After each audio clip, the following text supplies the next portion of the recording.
marital estate in a divorce that is subject to division by the court consists of all assets, whenever and however acquired. So, in that I'm saying is that applies if there's no prenuptial agreement. So, if you had something prior to the marriage, that is considered in the divorce. Now, that does not mean that it gets divided 50-50. It may or may not get divided 50-50, depending on how that asset was treated in the divorce.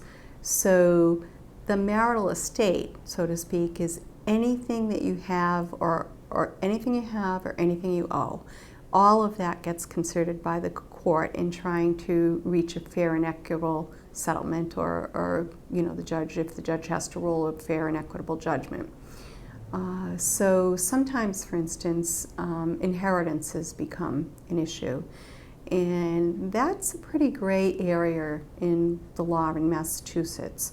Different judges can treat that differently. But one of the factors that they look at was whether or not the inheritance was actually received during the marriage, or whether it just vested by virtue of the death of the person they're inheriting from.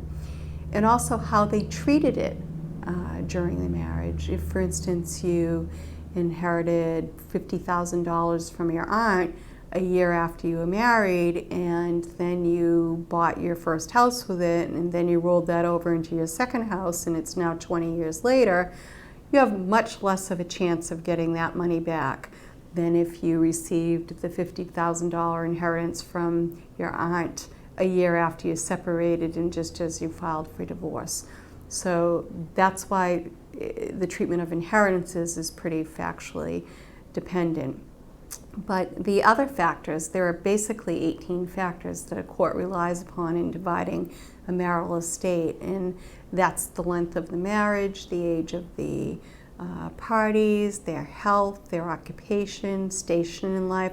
I won't go through all of the 18 factors because some of them are combined factors, but I'm going over the primary ones. And the rest, for instance, is contribution of that asset to the estate, how it got there, preservation of the estate, who was, a spender and who wasn't.